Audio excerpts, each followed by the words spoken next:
He came back to bury the past and found a reason to stay. Fog clung to the town like a second skin, curling around streetlights and shrouding the familiar streets in gray uncertainty. Aiden's black sedan glided over the cracked asphalt, tires humming softly, cutting through the thick mist that had swallowed the town he had once called home. Every mile felt like a journey through layers of memory, some comforting, some sharp as broken glass. The town hadn't changed much. The same uneven sidewalks, the same corner shops with peeling paint, the same distant hills that framed the horizon like silent witnesses to years of absence. He had left for Chicago 10 years ago, leaving behind a childhood filled with engines, grease, and the small, stubborn community that had raised him. He had carried ambition with him, a leather briefcase of dreams and pragmatism, leaving nostalgia and sentimentality behind. And yet, the moment he turned into the familiar road that led to Harrington Motors, he felt a tug, a reminder that the past never really lets go. The workshop came into view, its wooden signs swinging lightly in the cold wind, Harrington Motors.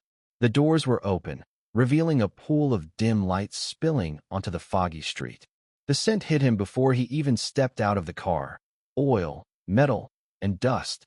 The smell of a place that had once been alive with his father's hands and laughter, now infused with Kessa's presence and stubborn resilience. Inside, she moved with a fluidity born of years of experience. Kess was bent over an engine, her sleeves rolled up, grease streaked across her forearms and a faint smudge across her cheek. She paused, sensing his approach, and then slowly lifted her head. Time had sharpened her features, added strength to her posture, and yet the familiar spark in her eyes remained, defiant, challenging, and somehow impossibly magnetic. "Aiden," she said, her voice a careful blend of surprise and controlled irritation, tinged with something warmer underneath. He stepped out of the car, the leather of his coat creaking softly as he adjusted his collar. "Kess," he replied, keeping his tone measured. He had come back for business, for the papers that needed signing, but seeing her again stirred a mix of emotions he hadn't expected: guilt, longing, nostalgia, and the sudden, undeniable tension between them. "It's been a long time." She set down her wrench slowly, eyes scanning him from head to toe, noting the city suit, the sleek car, the polished shoes. "A long time," she agreed. Her voice was even, but her hands flexed slightly, betraying the sudden tension. "And yet, you come back, expecting what? A warm welcome?" He allowed a faint smile, though it didn't quite reach his eyes. "I expect nothing, but I'm here to close the estate. I have to be back in Chicago by the end of the week. But I do expect a little honesty." Her lips twitched, half smile, half scoff. "Honesty? After 10 years? From you?" He shrugged, deliberately casual, though his pulse quickened. "I can try. But first, I want to see the place. I want to understand what I left behind." The workshop itself seemed to breathe, creaking under the weight of old tools, stacks of metal, and the faint scent of motor oil. Sunlight struggled through grimy windows, catching dust motes that danced like tiny ghosts. Engines were scattered across the floor, some stripped down, some mid-repair, some clearly abandoned. Yet Kess moved among them with ease, as if every nut and bolt answered to her touch. "You've changed," she said softly, almost to herself, but loud enough for him to hear. "Not the city, not the suit, not the way you carry yourself, something else." "And you haven't," he countered quietly, studying the grease streaks on her arms, the resolute set of her shoulders, the way she bent over engines with both grace and authority. Still stubborn, still devoted, still refusing to let this town die. A tension hung in the air, thick as the fog outside. The pull between them was palpable, a mix of old resentment and sudden desire. He remembered summers here, the smell of engine oil and tar, the laughter, the challenges, the minor arguments that had taught him more about life than any classroom. And now, standing in the same workshop, with the same girl who had once been his mirror and challenger, he realized how much he had missed. Not the town, not the engines, but her. She studied him for a moment, her gaze piercing. "You think you can lowball me and use my father's name as leverage?" "I don't think anything," he replied, stepping closer, his presence a mixture of calm confidence and restrained energy. "I just want to see. I want to understand. And maybe, I want to remember why I left, and why I should care to return." The first sparks were lit, the old friction between them, the unspoken regrets, and the sudden, undeniable attraction. Kes set down her rag completely, letting her eyes meet his. "Fine," she said, voice low but steady. "But don't think for a second that a check or a contract will make me compromise what I've fought to protect. If you want to stay, you're going to have to earn it, in sweat and patience. Not just words." He nodded, feeling the weight of the challenge, the magnetic pull, and the history between them. "I can do that," he said softly, "if you'll let me." The workshop seemed to hum around them, the quiet clinking of tools, the distant groan of engines cooling, the faint whir of a fan struggling to move air through the foggy room. Every detail, every texture, every sound was alive, wrapping them in a bubble of tension, history, and possibility.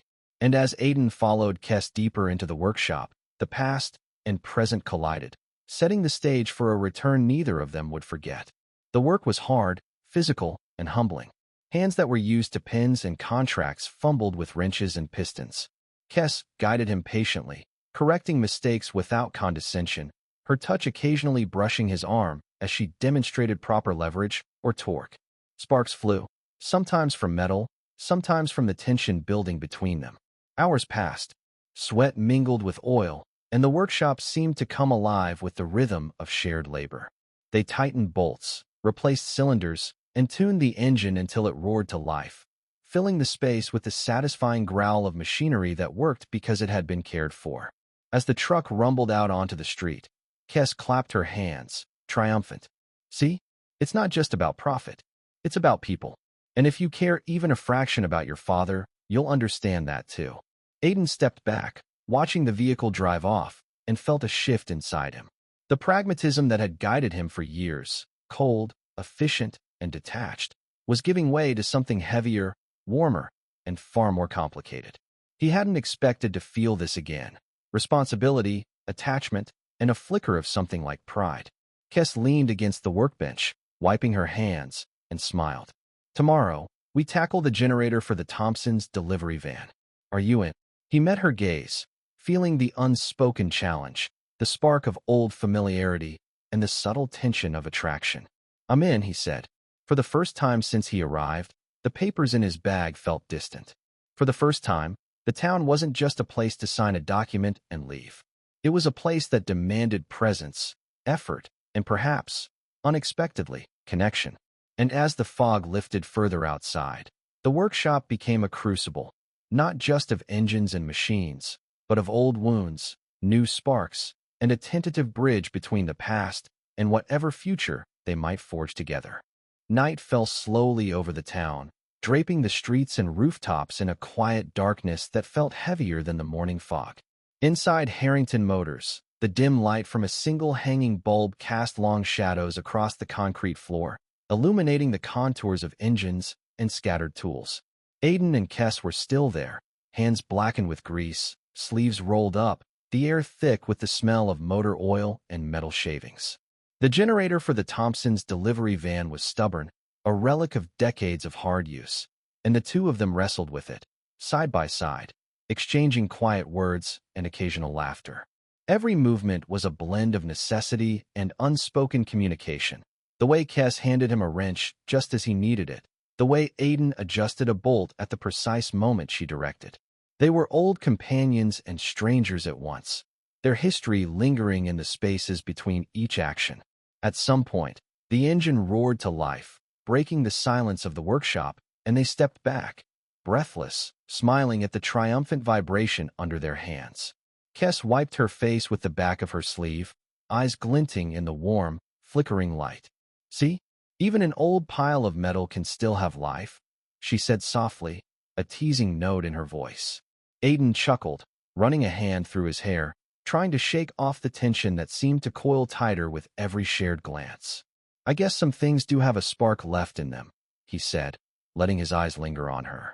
The air between them thickened, charged with years of unspoken words, regrets, and lingering desire.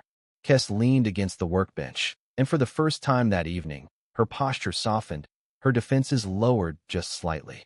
Aiden felt the magnetic pull, a mixture of memory and attraction, as though time had folded back on itself, and they were once more those teenagers who had dreamed of leaving and conquering the world. He gestured toward the small fridge tucked in the corner. "Beer?" he asked, almost casually. She raised an eyebrow, amused. "You think we earned it? After all that wrestling with the generator?" "Absolutely." They cracked open the bottles, the amber liquid fizzing and spilling slightly over the edges. Sitting on opposite sides of the engine, they toasted silently, a momentary pause from the chaos of responsibilities, legacy, and choices. Conversation turned to memories, to dreams long deferred, to plans they had once made in the reckless hope of escaping the town together. Laughter softened into quiet reflection. Kes spoke of nights spent staring at the rooftops, imagining adventures far away, while Aiden confessed the weight of expectations in Chicago, the suffocating pressure to succeed, and the loneliness of ambition. The contrast between them was stark, her life rooted in place, in people, in tangible care. His life built on mobility, logic, and detachment. And yet, within that contrast, a bridge formed, connecting them not with words but with understanding. At one point, a shiver ran through the workshop as the night air seeped in through a broken window. Kes shrugged, pulling her jacket tighter around her. Without thinking, Aiden moved closer, holding out his hands. "Here," he said, almost shyly. "Warm up." Her fingers brushed his as she took his hands. The touch sent a jolt up both their spines, a reminder of past intimacy, of tension left unresolved, and the possibilities of what could come. The world outside, the fog, the looming decisions, the encroaching shadow of the future, faded for a moment. All that existed was the warmth of shared presence, the quiet hum of machines, and the subtle rhythm of two hearts cautiously finding resonance again. They talked less after that, leaning against the workbench in companionable silence, the night stretching indefinitely around them. Every glance, every brush of fingers across tools, every shared smile carried the weight of attraction, the thrill of reconnection, and the tentative hope that some things could be mended, even after years apart. When the clock ticked past midnight, neither seemed eager to leave. Finally, Kes broke the silence. "You've changed," she murmured, a mix of wonder and warning in her tone. "Not just the city in you, but yourself." "And you haven't," he countered softly, eyes tracing the curve of her jaw, the way her hair fell across her shoulders, the confidence in her posture. "You're still exactly who you were. Strong, loyal, unyielding. And it scares me, in the best way." Their eyes met, long and steady, and in that look, something unspoken passed between them, a truce of understanding, an acknowledgement of attraction, a hint of something deeper waiting to grow. It was the first night of reconnection, the night when memory, desire, and trust began to intertwine. Outside, the fog thickened again, pressing against the workshop windows, as if the world itself held its breath. Inside, Aiden and Kes stayed late into the night, working on the last adjustments for the generator, sharing quiet conversation, stolen glances, and touches that neither could yet name, but both felt keenly. And as the first faint light of dawn crept across the horizon, illuminating tools, grease, and sweat-streaked faces, one truth was undeniable: the night had changed them. They were no longer simply former friends or estranged childhood companions. Something had awakened, a connection tempered by time, hardened by experience, and softened by the fragile threads of rekindled trust and desire. It was a beginning. The morning sun filtered weakly through the fog, casting pale streaks across the town streets. Harrington Motors was alive again with the faint hum of the generator, the clink of tools, and the low murmur of voices, mostly Kes directing the morning's repairs, and Aiden reluctantly following her lead. They moved with a rhythm forged in shared labor, a combination of stubbornness, pride, and the unspoken tension between them. It was then that the quiet of the workshop was broken by a sharp, polished knock on the door. Both of them froze for a heartbeat, instinctively exchanging a glance that carried recognition and unease. "Who could that be?" Kes muttered, wiping her hands on a rag. But there was a tightening around her eyes, a subtle warning that told Aiden this was more than a simple visitor. A tall man stepped inside, his posture perfect, his suit crisp and dark against the worn backdrop of the workshop. There was a practiced charm in his smile, but it didn't reach his eyes. "Marcus." He remembered the name instantly from town whispers and his father's careful warnings. Had the air of someone used to owning rooms, towns, even people. Aiden Harrington, Marcus said smoothly, voice calm, measured, but with an undercurrent of threat. It's been a long time. I suppose some things never change.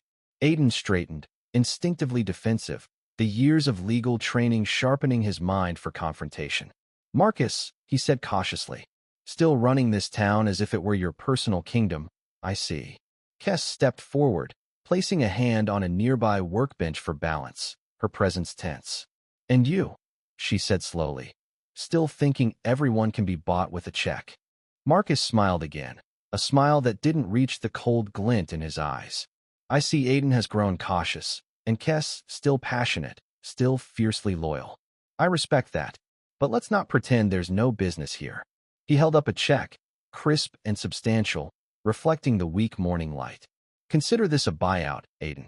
It's significantly less than the land is worth, but it's enough to clear your father's debts and let you walk away with your reputation intact. Sign now, and the discrepancies I found in your father's records stay buried. Refuse, and I'll ensure the Bar Association sees everything. Sign the papers transferring your father's workshop, and this is all yours. Easy, simple, clean. Aiden's hand twitched slightly, a mixture of temptation and revulsion. Money could fix anything, or so the world told him. But something in the rhythm of Kessa's breathing, the pride in her stance, reminded him of a principle he hadn't considered in years. Some things were bigger than profit. I see, he said slowly, eyes narrowing. You think this will solve everything? That a check, some signatures, and a little intimidation will erase history, responsibility, and community. Marcus chuckled lightly, tilting his head. History doesn't pay bills, Aiden. Community doesn't fill gaps in your legal career. This is practical. This is real. Kessa's voice rose, firm and unwavering. Practical doesn't mean right. You've built your empire on fear and greed, not on skill, not on care. Marcus's smile tightened into a thin line.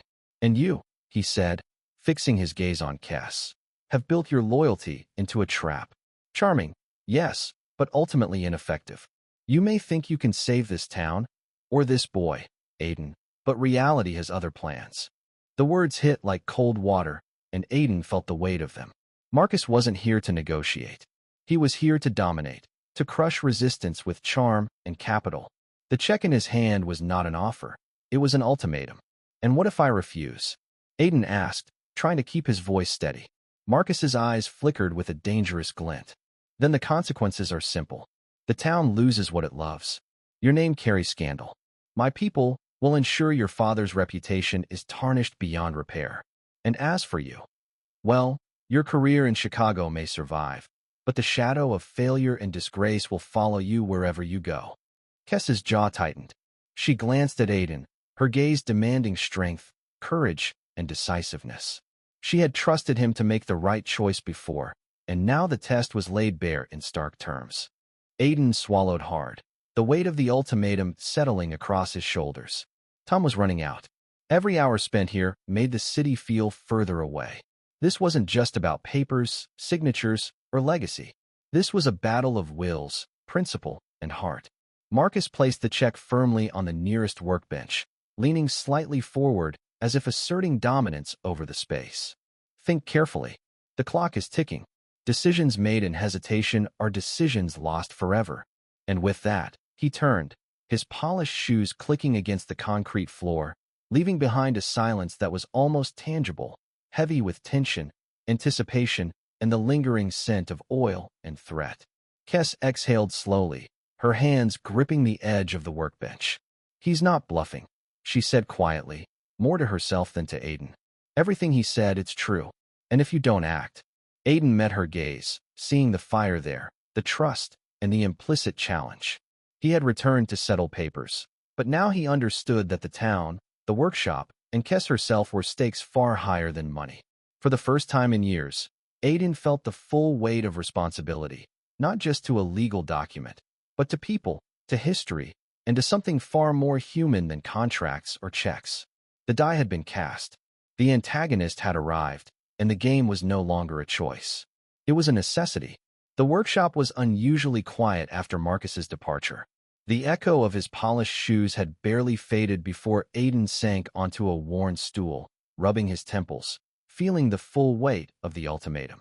Kes leaned against the workbench, arms crossed, her eyes sharp but softened by concern. The fog outside had lifted, replaced by a weak morning sun that did little to cut through the tension in the air. "I can't just ignore him," Aiden muttered, voice low. "If Marcus follows through, it's not just the workshop, it's my father's reputation, my family name." Kes stepped closer, resting a hand on his shoulder. The warmth of her touch was a stark contrast to the chill of his dread. "You left once. You think you can run from this now?" Her gaze didn't waver. "You don't get to choose comfort anymore. You have to fight, for this town, for your family, and for what's right." He nodded slowly, but doubt gnawed at him.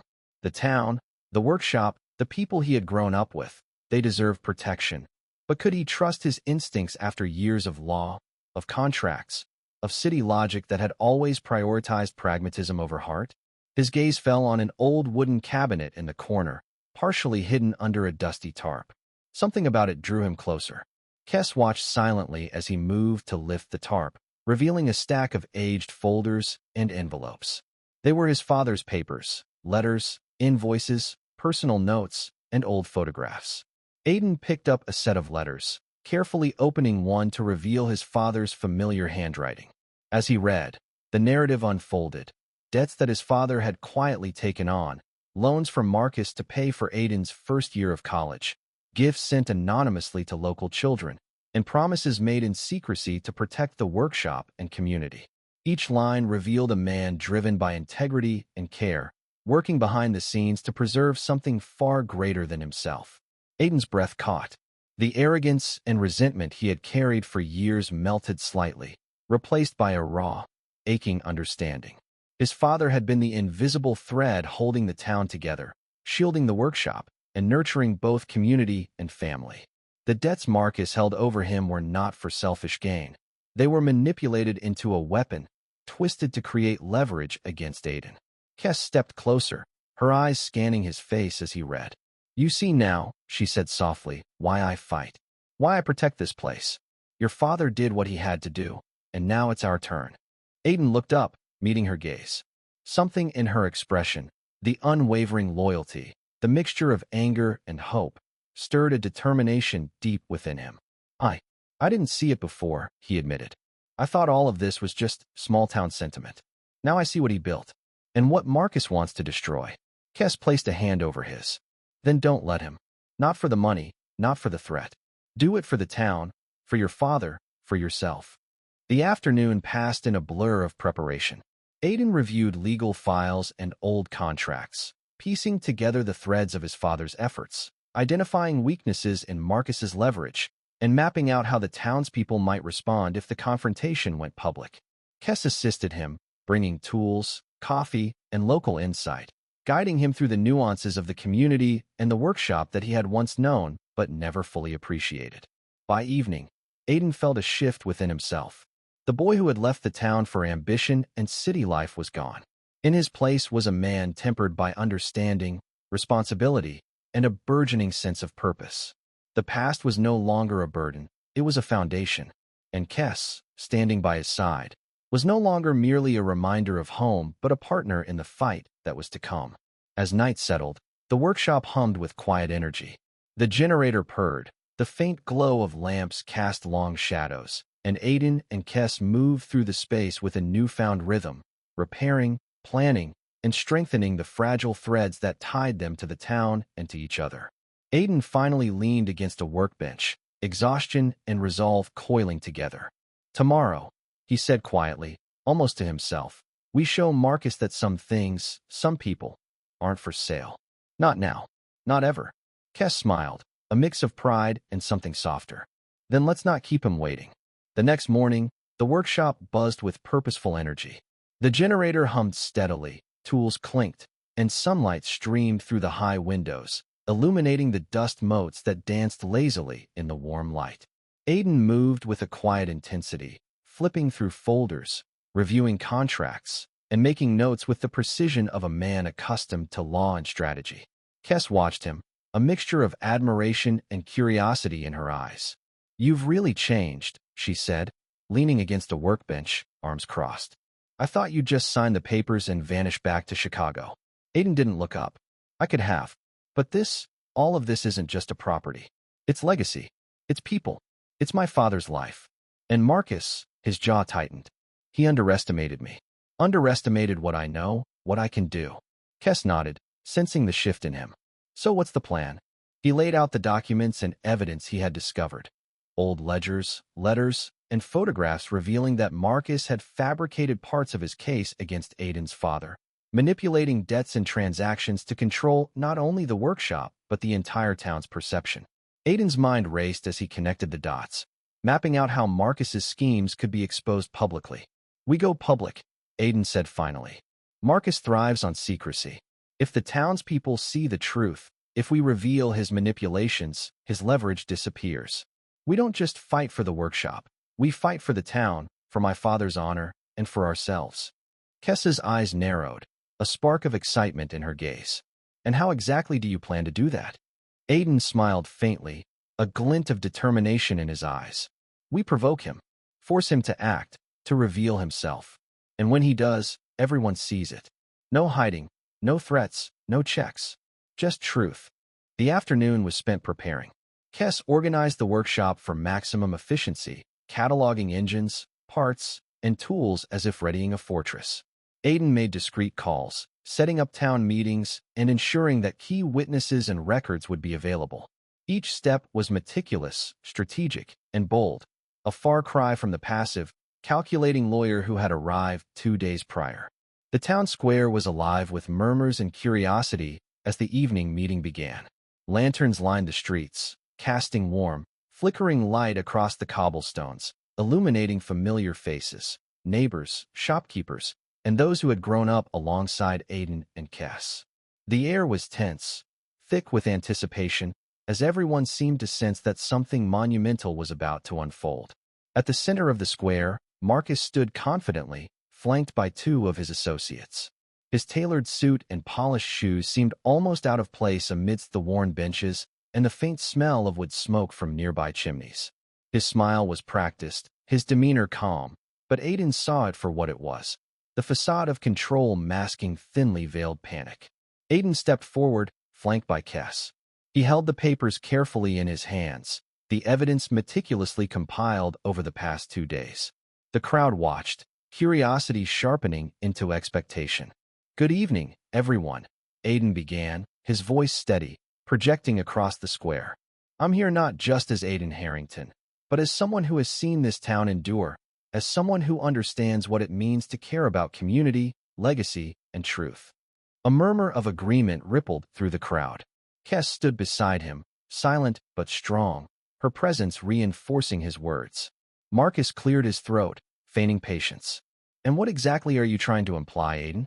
That your father's debts, our agreements, and your misguided nostalgia somehow outweigh legal reality?" Aiden held up the first folder, flipping it open for the crowd to see. Legal reality? Or manufactured reality? His eyes met Marcus's. "Your leverage over this town, your attempt to control this workshop, is built on lies. Fabricated debts, false claims, manipulated documents. Everything you've used to intimidate, to threaten, to force your will." He paused, letting the weight of his words sink in. "It is all a lie." Gasps spread through the square as Aiden laid out the evidence. Ledgers showing falsified loans, letters proving that his father's finances were not for personal gain, but to protect Aiden and the town, and photographs showing Marcus's collusion with outside entities meant to intimidate locals. The townspeople leaned forward, murmuring, eyes wide as the truth unfolded before them. Marcus's composure faltered, the smooth veneer cracking ever so slightly. You can't," he stammered, attempting to regain control. "This isn't how the world works. People like me, people like you thrive on secrecy." Aiden interrupted, voice rising with conviction. "But when the truth is brought into the light, no amount of money, no amount of influence, and no amount of fear can hold it down." He then turned to Kess, who stepped forward to present witness accounts from the townspeople. Stories of her father's generosity, the workshop's role in the community, and Marcus's manipulative tactics. The crowd erupted into supportive applause, voices uniting against the oppressive force Marcus had represented for years. Marcus's face turned crimson, his usual confidence slipping away. You think this changes anything? You're risking everything." Aiden shook his head. "No, Marcus, it's you who risks everything." Marcus has been trading on stolen credit and fear for years. And as a lawyer, I've already filed a formal injunction. I found the original title deed in my father's files, not the forged version you've been using. Every contract you forced these people to sign is now under review for predatory lending. You're not just losing this workshop, you're losing your grip on this entire county." Marcus's face went pale. He opened his mouth to bark a command at his associates, but they were already stepping away, realizing the legal tide had turned. He looked at the angry faces of the townspeople, then back at Aiden. Without a word, he turned and walked out of the square, his silence the loudest confession of his defeat. The townspeople's cheers filled the square, a wave of relief, triumph, and justice. Kes turned to Aiden, eyes shining. "You did it," she whispered. "You really did it." He exhaled, the tension of the past days finally releasing. "We did it," he corrected, glancing around at the people who had stood with them, and finally at Kes.